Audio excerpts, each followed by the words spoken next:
जय गुरुदेव। और दोस्तों, मेरे चैनल सिद्ध सावर मंत्र में आपका एक बार फिर से हार्दिक स्वागत है।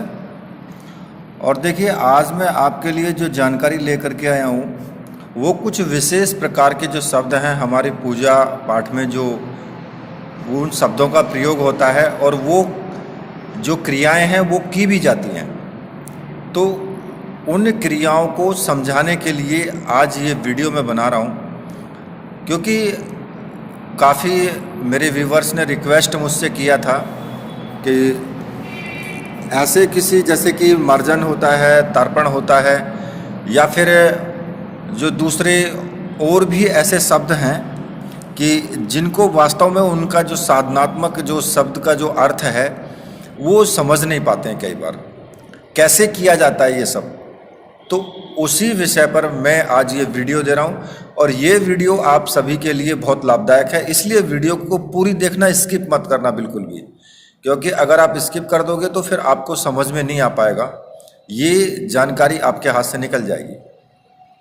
दूसरा, एक विशेष महत्वपूर्ण सूचना आपके लिए है जो मैं आपसे जानना चाहता हूँ, ठीक है। अब वो क्या है, देखिए, उत्तराखंड में एक जगह है गंगोत्री, सभी जानते हैं। गंगोत्री के पास में हर्षिल और भैरव घाटी भी है, जो कि गंगोत्री से पहले पड़ती है, ठीक है।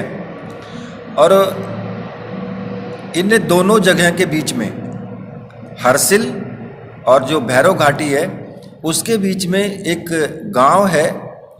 गांव का नाम हो सकता है कि थोड़ा बहुत शब्द में हेर फेर हो, या तो उस गांव का नाम है मक्कू या फिर उस गांव का नाम है मकऊ, ठीक है। इन दोनों में से एक है, मतलब इस तरह का ही नाम है। अगर मेरा कोई व्यूवर वहाँ का रहने वाला है या उसके आसपास का रहने वाला है और उस गांव को वो जानता है, तो वो प्लीज़ मुझसे संपर्क जरूर करें, क्योंकि मुझे कुछ विशेष जानकारी उससे लेनी है, ठीक है। और मुझसे वो संपर्क करे व्हाट्सएप पर। कॉलिंग हो वो तो मैं कॉलिंग उससे कर ही लूँगा फिर, लेकिन वो व्हाट्सएप मुझे कर सकता है, क्योंकि व्हाट्सएप नंबर मैंने वीडियो में छोड़ दिया है, डिस्क्रिप्शन में भी लिखा है, तो वहाँ से लेकर के नंबर और वो मुझे व्हाट्सएप कर सकते हैं। तो प्लीज़ मैं उनसे रिक्वेस्ट कर रहा हूँ, ये अगर कोई है, उसको इस गांव के बारे में जानकारी है, वहाँ आसपास का रहने वाला है, तो फिर वो मुझसे संपर्क जरूर करे, ठीक है। और दूसरी सूचना आपके लिए ये है कि एक और YouTube पर ही चैनल है, अपनी संस्कृति, ठीक है। उस चैनल पर आपको जो भी आध्यात्मिक से जुड़ी हुई जो भी जानकारियां हैं, जैसे कि कुछ कहानियां होती हैं या फिर कथा हैं, उनसे संबंधित इस प्रकार की कथा, कहानियां और भी बहुत कुछ, हमें क्या करना चाहिए, क्या नहीं करना चाहिए, मतलब कि तंत्र मंत्र तो आपको मिलेगा नहीं, लेकिन हाँ, इस तरह की जानकारी आपको इस चैनल पर जरूर मिलेगी, अपनी संस्कृति, ठीक है। इसका मैं आपको प्रिंट आउट वीडियो में दे रहा हूँ, और इस चैनल का नाम भी और प्रिंट आउट भी दे रहा हूँ कि उस पर किस तरह का फोटो लगा हुआ है। तो आप उस चैनल पर जाएं और उस चैनल पर जाकर के उस चैनल को भी सब्सक्राइब करें। बहुत ही अच्छी आपको जानकारी उस चैनल पर भी मिलेगी, ठीक है। तो ये चैनल आपके लिए, और कुछ माता बहनें ऐसी हैं कि जैसे कि एकादशी की कथा हो गई, जो कहानी कही जाती है, या फिर सोमवार की व्रत हैं, उनकी कथा एक बोली जाती हैं, या फिर और दूसरी अहोई अष्टमी, या फिर और भी बहुत ऐसी जो व्रत से संबंधित कहानियां हैं, वो इस चैनल पर आपको मिलेंगे। तो आप इस चैनल पर जाकर के इस चैनल को सब्सक्राइब कीजिए और इस चैनल को भी आप देखिए।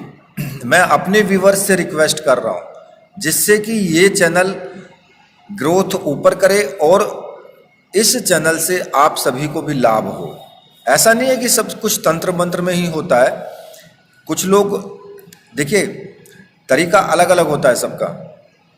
कोई किस प्रकार से साधना करता है, कोई किस प्रकार से पूजा पाठ करता है, सबका तरीका अलग अलग है।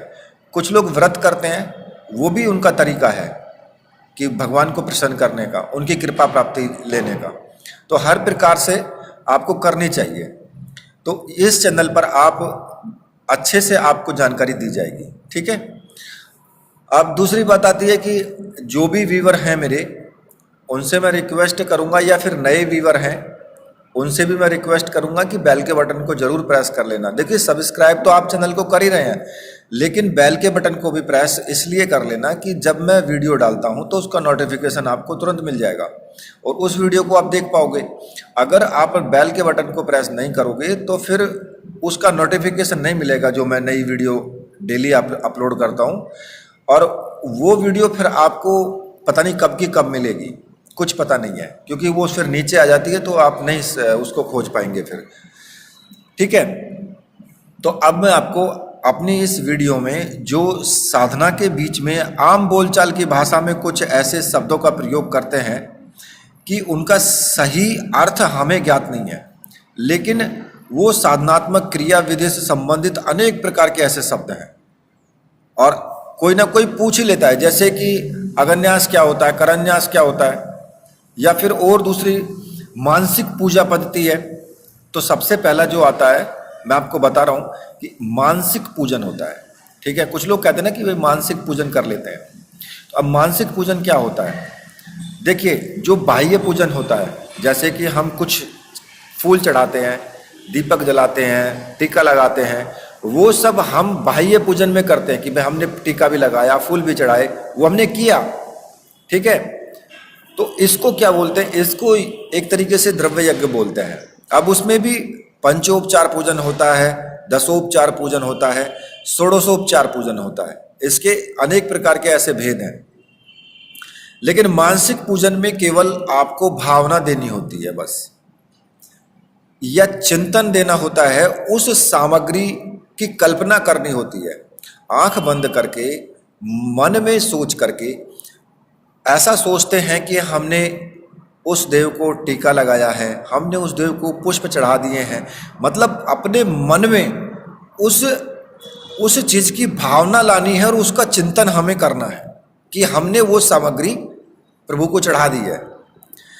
तो ये एक श्रेष्ठ पूजन होता है।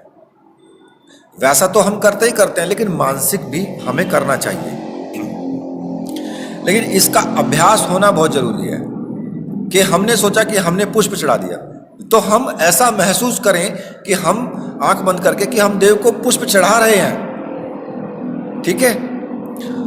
और मानसिक पूजन जो होता है वो किसी भी समय कहीं पर भी किया जा सकता है। मानसिक पूजन जो भी साधक है उसको अंतर्मुखी बना देता है और चैतन्यता प्रदान करता है उसको, ठीक है। इस पूजन का बहुत फायदा होता है। अब आता है दिग्बंधन। मैंने कई मंत्र साधनाओं में बताया भी है कि दिग्बंधन करें, 10 दिशाओं का दिग्बंधन करें। अब ये दिग्बंधन क्या होता है? देखो, हमारे चारों तरफ वातावरण में सूक्ष्म रूप से कुछ भाव तरंगे होती हैं जो अदृश्य रूप में रहती हैं, ठीक है, वो दिखाई नहीं देती। उन भावों में कुछ अशुभ भी होती हैं, ठीक है, और कुछ शुभ होती हैं। तो अशुभ भावों से अपने आप को बचाने के लिए दिग्बंधन जो किया जाता है, ये एक साधना का ही विधान है, ठीक है।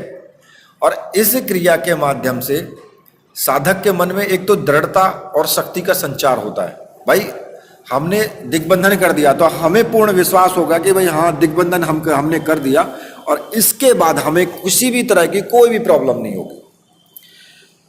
तो एक हमारे अंदर दृढ़ता आई और एक शक्ति का संचार हुआ अंदर से, तो हम अंदर से प्रसन्न रहेंगे कि भाई हमें कोई दिक्कत नहीं है। तो देखो, इसी प्रकार के, या फिर कवच, कई लोग कवच होते हैं उनको संचरित करते हैं कि भाई मेरी रक्षा हो, ऐसा समझ करके एक निश्चित हो करके हम साधना कर सकते हैं, निश्चिंत हो करके, ठीक है। तो इसको दिग्बंधन बोलते हैं। अब आता है स्तोत्र। देखो, हम अपने जो भी हमारा इष्ट है उसके गुण, कर्म, शौर्य, उसकी प्रशंसा करके उसकी जो कृपा होती है उस कृपा प्राप्त करने को हम स्तोत्र बोलते हैं। ठीक है, और उनकी कृपा प्राप्त सफलता तभी मिलेगी जब उनकी कृपा प्राप्त हमें होगी। तो पूजन के बाद या पहले स्तोत्र की आवश्यकता रहती है कि उनके जो गुण हैं, उनके जो कर्म हैं, अगर जैसे कि राम स्तोत्र हो गया तो अब उसमें भगवान श्री राम के गुणों की, कर्मों की, इनकी विवेचना व्याख्या की गई है। और जब हम उनको इस तरीके से विवेचना, उनके गुण धर्म, उन सब का बखान करते हैं तो उनकी कृपा प्राप्त हमें होती है। तो ये स्तोत्र होता है। अब आता था हवन। अब हवन का क्या होता है कि भाई ये एक शाब्दिक जो अर्थ है, अग्नि जलाई हमने, अग्नि जला करके कुछ ऐसे द्रव्य रखे जाते हैं जिनको हम आहुति देते हैं, मतलब कि अग्नि में समर्पित करते हैं उस चीज को। और इसी को हम बोलते हैं, जैसे कि कई बार हम बोलते हैं दशांश हवन। मान लिया हमने 1,00,000 मंत्रों का जाप किया तो उसका दशांश कितना हो गया? उसका दशांश 10,000 होता है। तो 10,000 मंत्रों से हमने हवन किया तो ये दशांश हवन हो गया। ठीक है, अब उसके बाद आता है तर्पण। इसका अर्थ क्या होता है? इसका अर्थ यह होता है कि जिस देव की हमने पूजा उपासना मंत्र जाप किया है और उस देव को एक तरीके से तृप्त किया जाए, उस देवता को तृप्त किया जाए, इसलिए इसको तर्पण बोलते हैं। और मंत्र जो मंत्र हमने जपा है, मान लिया हमने 1,00,000 मंत्र जपा है तो 1,00,000 का दशांश तो हो गया हवन। और जो हमने दशांश यानी 10,000 मंत्रों से जो हवन किया है उसका 10वां हिस्सा हो गया तर्पण, मतलब कि 1,000। तो 1,000 मंत्र बोलते हुए दूध और पानी मिला करके उस यंत्र पर या उस मूर्ति पर चढ़ाना होता है। और मंत्र के लास्ट में मान लिया जैसे कि ओम नमः शिवाय है, इस मंत्र से 1,00,000 मंत्रों का हमने जाप किया तो फिर 1,000 मंत्रों से इसमें तर्पण होगा। और हम क्या करेंगे? ओम नमः शिवाय लास्ट में कहेंगे तर्पयामी और जल चढ़ाएंगे, दूध और जल दोनों मिला करके चढ़ाएंगे। ठीक है, तो 1,000 मंत्रों का जाप करना है और 1,000 मंत्रों से ये तर्पण आपको करना होता है। इस क्रिया को तर्पण बोलते हैं। अब आता है मार्जन। मार्जन क्या होता है? मार्जन का अर्थ होता है शुद्ध करना, यानी कि उसको मांज देना। वैसे बर्तन मांजना बोलते हैं ना, तो ऐसे ही मर्जन होता है, उसको शुद्ध करना। जितनी संख्या में हमने जब हवन किया है, जितनी संख्या में हमने हवन किया है उसका दशांश तो हो गया तर्पण। और तर्पण जितने मंत्रों से हमने तर्पण किया है उसका दशांश हो गया मार्जन। ठीक है, अब मार्जन कितने का होगा? मार्जन हो गया, मान लिया हमने 1,000 मंत्रों से हमने तर्पण किया है तो मार्जन कितना होगा? उसका दशांश हिस्सा यानी 10वां हिस्सा 100 होगा उसका। तो 100 मंत्रों से हमें मार्जन करना होगा। अब मार्जन भी कैसे करना है? दूध और पानी मिला लें, ठीक है, और जो मंत्र हमने जपा है, जैसे कि मैंने ओम नमः शिवाय का बताया था, तो ओम नमः शिवाय बोल करके और उसमें लास्ट में मर्जयामी बोलना है आपको। और यंत्र पे या जो विग्रह है, जो भी मूर्ति है, उस पर चढ़ाना है फिर आपको वो। तो जो मार्जन होता है ना, मार्जन क्या होता है? जो रजोगुण होते हैं और तमोगुण होते हैं, ये जो कुसंस्कार होते हैं ना हमारे, उनको मिटाने की एक क्रिया है, सरल प्रक्रिया है ये।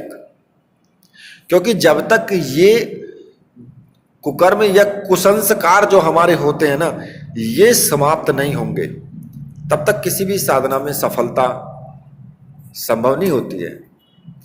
तो ये दशांश हवन भी मैंने आपको बता दिया है, दर्पण भी मैंने आपको बता दिया है और मार्जिन भी मैंने आपको बता दिया है कि कितना कितना होना चाहिए और कैसे कैसे होना चाहिए। तो ये मैं आशा करता हूं कि आपकी समझ में आ गया होगा। और जिन भाइयों की समझ में आ गया है, वीडियो अच्छी लगी है, तो फिर वो वीडियो को लाइक कीजिए, चैनल को सब्सक्राइब कीजिए और मेरे साथ बोलिए, बोलिए वीर बजरंगबली हनुमान जी महाराज की जय, बोलिए मेरे परमहंस गुरुदेव की जय।